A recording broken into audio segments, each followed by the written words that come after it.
আমি এটা পঙ্গু মানুষ, আমি এটা ছোটো দোকান করে খাই। আমার দোকানটা যদি ভেঙে দেয় তাহলে আমার আত্মহত্যা করার কোনো উপায় নেই আমাকে, কারণ আমি ভিক্ষা করে খাইতে পারবো না।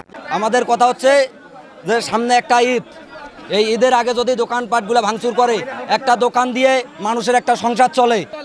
আমার দেওয়া লাগবে না, আমাদের কোনো নোটিশ দেওয়া হয় নাই, কোনো হয় নাই। কালকে হট করিয়া ঢাকাও আসিয়া মাস্টার কইলো আর আপনার এলার লোক ভাঙি আসবেন, এটা কি অন্যায় না? নেয় আমার যদি মৃত্যু হয়, আমার মাটি তোর মতো জায়গা নেই, রেলের জায়গা ছাড়া। রেলের জায়গা আপনার মাটি দিতে দিবেন, রেলের জায়গায় মাটি দিতে দিবেন না। আপনি বিচার করেন।